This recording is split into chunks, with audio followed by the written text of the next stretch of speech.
குக்கரில் மட்டன் தம் பிரியாணி எப்படி செய்கிறதுன்னு நம்ம பார்ப்போம். இது தாளிப்பதற்கு தேவையானது. நான் 3/4 கிலோ வெங்காயம் எடுத்திருக்கேன். 5 டம்ளர் ரைஸ்க்கு, 1/2 கிலோ மட்டனுக்கு இந்த மாதிரி வெங்காயத்தை கட் பண்ணி வச்சுக்கோங்க. மட்டனை நான் குக்கரில் வேக வச்சு எடுத்து வச்சுருக்கேன். இது 1/2 கிலோ மட்டன் உங்களுக்கு. அதை நல்லா வேக வச்சு எடுத்து வச்சுக்கோங்க. இப்போ குக்கரில் எண்ணெய் சூடானதுக்கப்புறம் பட்டை, கிராம்பு, ஏலக்காய், சோம்பு, சீரகம், மிளகு இது தாளிக்கணும். இது நல்லா வெடித்து வந்ததுக்கப்புறம் நம்ம கட் பண்ணி வச்சுருக்கோம்ல அந்த வெங்காயத்தை அதில் போட்டுங்க. அதை போட்டுட்டு அதை அப்படியே நல்லா என்ன பண்ணுங்க, வதக்கி விடுங்க. வெங்காயம் நல்லா வதங்கி வரணும். அதுக்கு முன்னாடி நீங்கள் வேறு எதையுமே என்ன பண்ணக்கூடாது, ஆட் பண்ணக்கூடாது. வெங்காயம் நல்லா ப்ரௌன் கலரில் வதங்கி வரணும். கொஞ்சம் நேரம் என்ன பண்ணுங்கள், சிம்மில் போடுங்க. சிம்மில் போட்டுட்டு அப்படி பொறுமையாக என்ன பண்ணுங்கள், நல்லா வதக்கி விடுங்க. பாருங்கள், அது நல்லா வதங்க ஆரம்பிச்சிருக்கு. அதுக்கப்புறம் பாருங்கள், புதினா, மல்லி இலை எடுத்து வச்சுக்கோங்க. நான் தக்காளி அதிகமாக சேர்க்க மாட்டேன். 2 தக்காளி கட் பண்ணி வச்சுருக்கேன். பச்சை மிளகா, இஞ்சி 100 கிராம், பூண்டு 150 கிராம், தயிர் 1/4 கப் எடுத்து வச்சுருக்கேன்.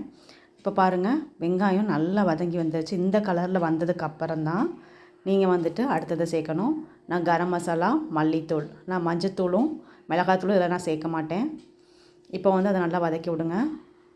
தக்காளி, பச்சை மிளகா, நெய், உங்களுக்கு டேஸ்ட்டு தகுந்தாப்பில் நீங்கள் நெய் விட்டுக்கோங்க. இப்போ அதை நல்லா என்ன பண்ணுங்கள், வதக்கி விடுங்க. இதெல்லாம் வெங்காயம் வதங்கினதுக்கு அப்புறம் தான் நீங்கள் போடணும். இப்படி இந்த ப்ராசஸில் நீங்கள் செஞ்சீங்க அப்படின்னா அந்த பிரியாணி நல்லா டேஸ்ட்டாக இருக்கும் நமக்கு. இப்போ நல்லா அதை வதக்கி விடுங்க. அது நல்லா வதங்கிடுச்சு. அதுக்கப்புறம் நம்ம இஞ்சி பூண்டு பேஸ்ட் வச்சுருக்கோம்ல, அதை அதில் போடுங்க. அதில் போட்டு அதையும் என்ன பண்ணுங்கள், நல்லா வதக்கி விடுங்க.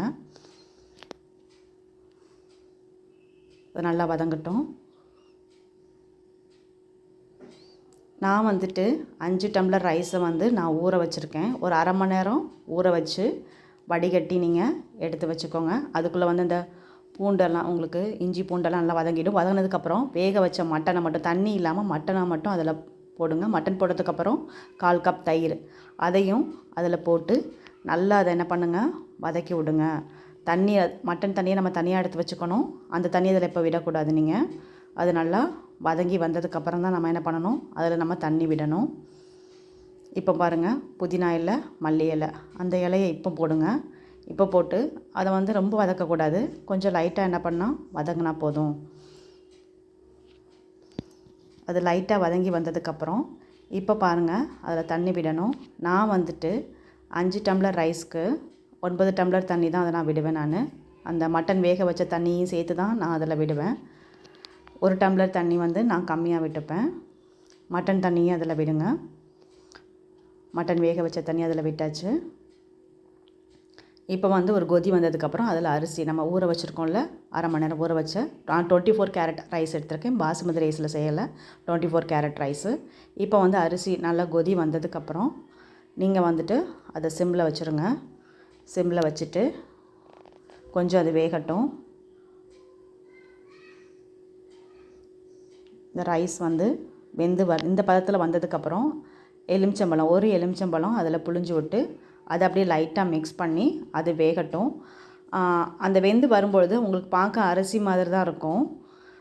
இப்போ நீங்கள் விசில் எதுவுமே நீங்கள் போடக்கூடாது. குக்கரை மூடவே கூடாது.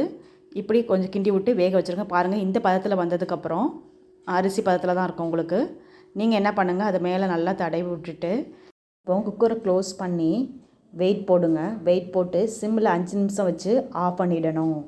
சிம்மில் 5 நிமிஷம் மட்டும் தான் வைக்கணும். 5 நிமிஷம் கழித்து நீங்கள் குக்கரை என்ன பண்ணிடணும், ஆஃப் பண்ணிடணும். விசில் போடக்கூடாது. 1/2 ஹவர் கழித்து ஓப்பன் பண்ணி இப்போ அதை என்ன பண்ணி விடுங்க, நீங்கள் கிண்டி விடுங்க. பாருங்கள், நல்லா உதிரியாக இருக்குது. பார்க்கவும் நல்லா கலர்ஃபுல்லாக இருக்குது. அரிசியெல்லாம் உடையாமல் வந்திருக்கு பாருங்கள். இப்போ அதை நம்ம என்ன பண்ணலாம், இலையில சர்வ் பண்ணி சாப்பிட்டோம் அப்படின்னா நல்லா டேஸ்ட்டாக இருக்கும். மட்டன் தம் பிரியாணி ரெடி.